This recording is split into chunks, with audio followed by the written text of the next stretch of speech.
want to talk to you guys about some of the tackle equipment that I use. I'm going to show you guys my rods, reels, tackle. I'll tell you guys where I get it from. So by far the most common question I get in my comments is about the rods and reels that I use. As you can see back here, I've got several different brand reels on these rods, but I'll talk a little bit about each one. So the rods that I use are made by Tangling with Catfish, also known as TWC. This is an Extreme series, which is a medium heavy. In my opinion, it's more of a heavy action rod. They also make a medium action rod that's called a Whisker Whip.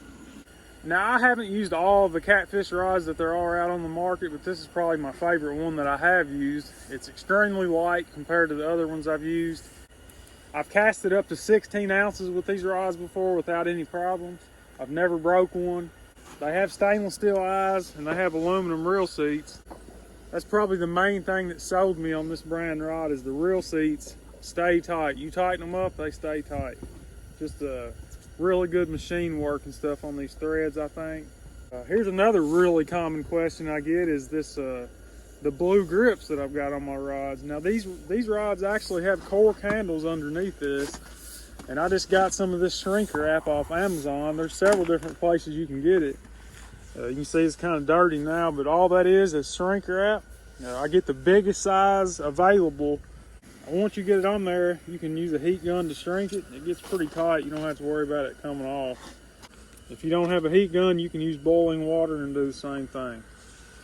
Now, you can get these in blue and black. You can get them in red and white. You can get them in lime green. Another color scheme they have is the Monster Edition. Steve Douglas with Monster Rod Holders helped design this rod, the colors anyway. It's the exact same blank, exact same rod as these blue ones right here, but he's got his color scheme on it. He's got the lime green, the red, and yellow. Same reel seat, same stainless steel eyes. Got a little different handle here. And that's one thing I forgot to mention about these rods. You can get this type of handle right here on these rods, the cross-cut foam. You can get that on the blue ones too, but it's instead of being black like this, it's blue and white and black, I believe, kind of a cross-cut, camouflage, digital camo look. So as far as the reels I use, I've got a little bit of everything, and most of these reels I have are just cheap throwaway reels, as I call them. You know, you use them for 3-4 years and then you throw them away because they're not worth fixing. I've had pretty good luck with most of them, most brands. This one right here happens to be a Mean Yang, and the main reason I bought it is because of the color. But they've been decent reels. They're a little rough. They make quite a bit of noise now when you drill them, but they cast good. They got pretty decent drag on them, and I think they're around 50 bucks, maybe $60. Not a bad reel for the money. I haven't had any break yet, but I do have a couple that are starting to feel pretty rough. For the money, I'd probably buy another one. I also have a couple of these Abu Garcia 6500 striper specials. These were a gift, actually a Christmas gift. They come with a power handle on them. Nice reels, but they're not cheap. They're about 150 bucks, I believe. Another reel that I've used quite a bit over the years is the Cat Max reel. I bought 6 of these 3 or 4 years ago. You know, for what they are, I've had good luck with them. I've had one break out of the 6 that I bought. The only problem I've had with them is this pin right here that your level line rides on. I don't know if it's glued in or pressed in or what, but sometimes it'll pop out and you got to glue it back in right here. But other than that, I've had good luck with them. Now we'll talk a little bit about my bumping rod here. And if you don't know what bumping is, there'll be a link in the description on a video I done that kind of briefly explained it.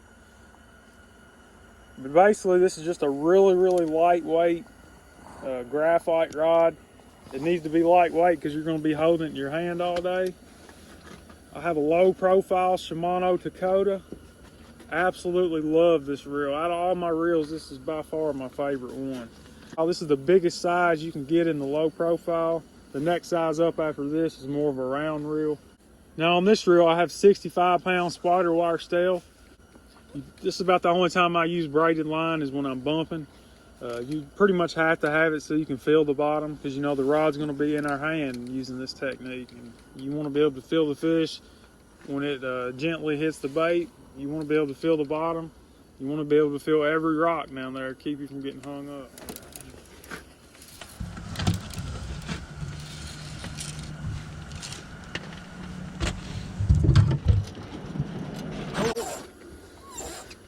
How long has that fish been on there, Landon? I don't know. That's a good way to get interrupted right there. He's trying to come up already.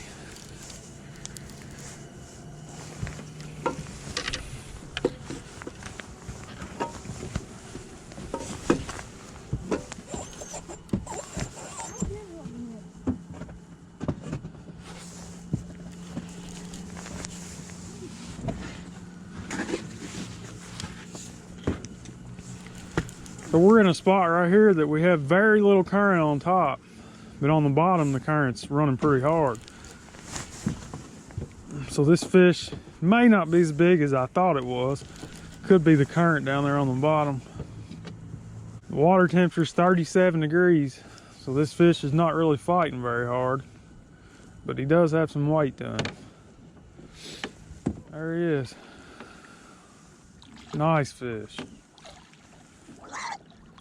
He came out of some really deep water. We'll see. I think he was in about 70, 75 foot of water.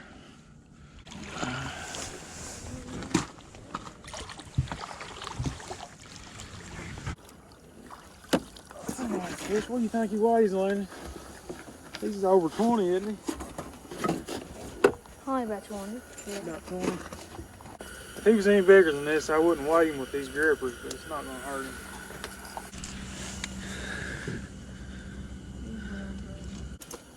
He's about 23, 24 pounds. So, Solid fish. That's the first one of the day. We just now got set up, so maybe we'll get lucky and get another one.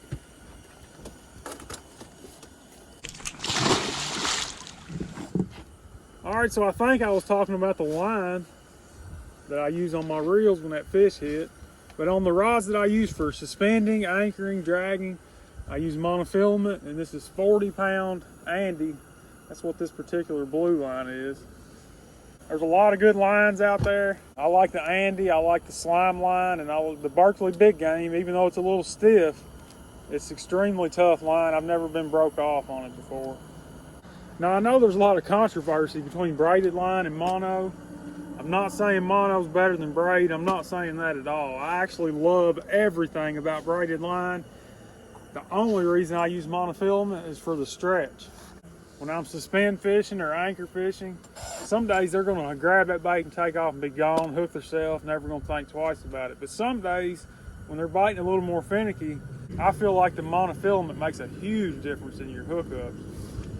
I know guys that use braid, they catch great fish all the time, a whole lot bigger fish than I do, so I'm not knocking braid. Like I said, I love everything about it. I just prefer the stretch for when the fish is pumping the rod. When he's loading it up, I feel like it does a better job with the circle hook, so that's my reason for using mono.